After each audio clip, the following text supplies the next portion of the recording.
capítulos de lo que le avino a don Quijote con una bella cazadora. Asaz melancólicos y de mal talante llegaron a sus animales caballero y escudero, especialmente Sancho, a quien llegaba al alma llegar al caudal del dinero, pareciéndole que todo lo que dél se quitaba era quitárselo a él de las niñas de sus ojos. Finalmente, sin hablarse palabra, se pusieron a caballo y se apartaron del famoso río, don Quijote sepultado en los pensamientos de sus amores y Sancho en los de su acrecentamiento, que por entonces le parecía que estaba bien lejos de tenerle, porque mader era tonto, bien se le alcanzaba que las acciones de su amo, todas o las más, eran disparates, y buscaba ocasión de que, sin entrar en cuentas ni en despedimientos con su señor, un día se desgarrase y se fuese a su casa. Pero la fortuna ordenó las cosas muy al revés de lo que él temía. Sucedió, pues que otro día, al poner del sol y al salir de una selva, tendió don Quijote la vista por un verde prado, y en lo último dél vio gente, y, llegándose cerca, conoció que eran cazadores de altanería. Llegóse más, y entre ellos vio una gallarda señora sobre un palafrén o hacanea blanquísima, adornada de guarniciones verdes y con un sillón de plata. Venía la señora asimismo vestida de verde, tan bizarra y ricamente que la misma bizarría venía transformada en ella. En la mano izquierda traía un azor, señal que dio a entender a don Quijote ser aquella alguna gran señora, que debía serlo de todos aquellos cazadores, como era la verdad, y así dijo a Sancho: corre, dijo Sancho, y di a aquella señora del palafrén y del azor que yo, el caballero de los leones, besa las manos a su gran fermosura, y que si su grandeza me da licencia, se las iré a besar y a servirla en cuanto mis fuerzas pudieren y su alteza me mandare. Y mira, Sancho, cómo hablas, y ten cuenta de no encajar algún refrán de los tuyos en tu embajada. Hallados le habéis el encajador, respondió Sancho. A mí con eso. Sí, que no es esta la vez primera que he llevado embajadas a altas y crecidas señoras en esta vida. Si no fue la que llevaste a la señora Dulcinea, replicó don Quijote, yo no sé que hayas llevado otra, a lo menos en mi poder. Así es verdad, respondió Sancho, pero al buen pagador no le duelen prendas y en casa llena presto se guisa la cena. Quiero decir que a mí no hay que decirme ni advertirme de nada, que para todo tengo y de todo se me alcanza un poco. Yo lo creo, Sancho, dijo don Quijote, ve en buena hora y Dios te guíe. Partió Sancho de carrera, sacando de su paso al rucio, y llegó donde la bella cazadora estaba, y apeándose, puesto ante ella de hinojos, le dijo: hermosa señora, aquel caballero que allí se parece, llamado el caballero de los leones, es mi amo, y yo soy un escudero suyo, a quien llaman en su casa Sancho Panza. Este tal caballero de los leones, que no ha mucho que se llamaba el de la triste figura, envía por mí a decir a vuestra grandeza sea servida de darle licencia para que con su propósito y beneplácito y consentimiento él venga a poner en obra su deseo, que no es otro, según él dice y yo pienso, que de servir a vuestra encumbrada altanería y fermosura, que en dársela vuestra señoría hará cosa que redunde en su pro, y él recibirá señaladísima merced y contento. Por cierto, buen escudero, respondió la señora, vos habéis dado la embajada vuestra con todas aquellas circunstancias que las tales embajadas piden. Levantaos del suelo, que escudero de tan gran caballero como es el de la triste figura, de quien ya tenemos acá mucha noticia, no es justo que esté de hinojos. Levantaos, amigo, y decid a vuestro señor que venga mucho enhorabuena a servirse de mí y del duque mi marido en una casa de placer que aquí tenemos. Levantóse Sancho admirado, así de la hermosura de la buena señora como de su mucha crianza y cortesía, y más de lo que le había dicho que tenía noticia de su señor el caballero de la triste figura, y que si no le había llamado el de los leones, debía de ser por habérsele puesto tan nuevamente. Preguntóle la duquesa, cuyo título aún no se sabe: decidme que hermano escudero, este vuestro señor, ¿no es uno de quien anda impresa una historia que se llama del ingenioso hidalgo don Quijote de la Mancha, que tiene por señora de su alma a una tal Dulcinea del Toboso? El mesmo es, señora, respondió Sancho, y aquel escudero suyo que anda, o debe de andar, en la tal historia, a quien llaman Sancho Panza, soy yo, si no es que me trocaron en la cuna, quiero decir, que me trocaron en la estampa. De todo eso me huelgo yo mucho, dijo la duquesa.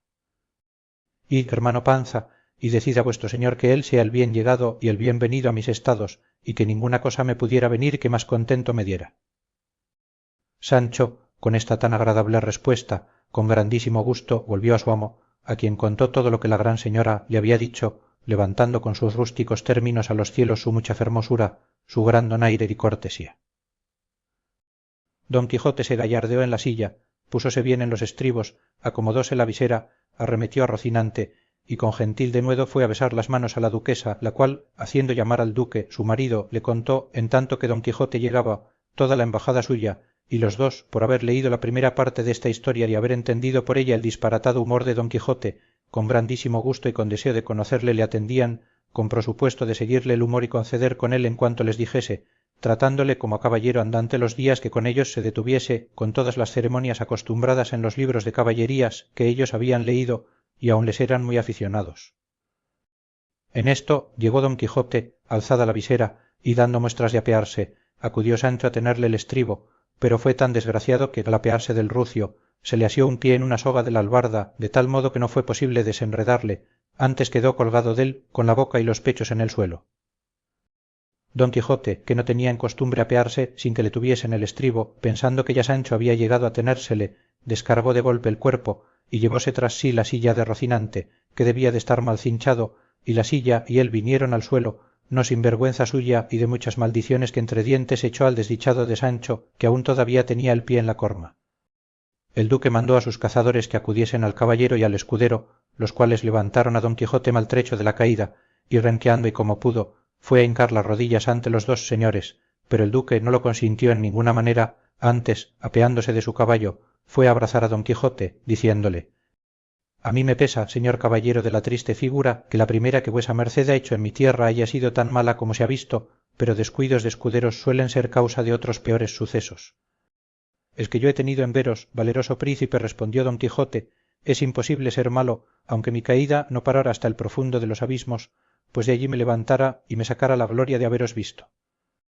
Mi escudero, que Dios maldiga, mejor desata la lengua para decir malicias que ata y cincha una silla para que esté firme, pero, como quiera que yo me halle, caído o levantado, a pie o a caballo, siempre estaré al servicio vuestro y al de mi señora la duquesa, digna consorte vuestra y digna señora de la hermosura y universal princesa de la cortesía. Pasito, mi señor don Quijote de la Mancha, dijo el duque, que adonde está mi señora doña Dulcinea del Toboso no es razón que se alaben otras fermosuras. Ya estaba a esta sazón libre Sancho Panza del lazo, y, hallándose allí cerca, antes que su amo respondiese, dijo: no se puede negar, sino afirmar, que es muy hermosa mi señora Dulcinea del Toboso, pero donde menos se piensa se levanta la liebre, que yo he oído decir que esto que llaman naturaleza es como un alcayer que hace vasos de barro, y el que hace un vaso hermoso también puede hacer dos, y tres y ciento. Dígolo porque mi señora la duquesa hace que no va en zaga a mi ama la señora Dulcinea del Toboso. Volvióse don Quijote a la duquesa y dijo: vuestra grandeza imagine que no tuvo caballero andante en el mundo escudero más hablador ni más gracioso del que yo tengo, y él me sacará verdadero si algunos días quisiere vuestra gran celsitud servirse de mí. A lo que respondió la duquesa: de que Sancho el bueno sea gracioso lo estimo yo en mucho, porque es señal que es discreto, que las gracias y los donaires, señor don Quijote, como vuesa merced bien sabe, no asientan sobre ingenios torpes, y pues el buen Sancho es gracioso y donairoso, desde aquí le confirmo por discreto. Y hablador, añadió don Quijote. Tanto que mejor, dijo el duque, porque muchas gracias no se pueden decir con pocas palabras. Y porque no se nos vaya el tiempo en ellas, denle el gran caballero de la triste figura. De los leones ha de decir vuestra alteza, dijo Sancho, que ya no hay triste figura ni figuro. Sea el de los leones, prosiguió el duque. Digo que venga el señor caballero de los leones a un castillo mío que está aquí cerca, donde se le hará el acogimiento que a tan alta persona se debe justamente, y el que yo y la duquesa solemos hacer a todos los caballeros andantes que a él llegan. Ya en esto Sancho había aderezado y cinchado bien la silla a Rocinante, y subiendo en él don Quijote y el duque en un hermoso caballo, pusieron a la duquesa en medio y encaminaron al castillo. Mandó la duquesa a Sancho que fuese junto a ella, porque gustaba infinito de oír sus discreciones. No se hizo de rogar Sancho, y entretejióse entre los tres, hizo cuarto en la conversación, con gran gusto de la duquesa y del duque, que tuvieron a gran ventura acoger en su castillo tal caballero andante y tal escudero andado. Encuentro con los cazadores de altanería,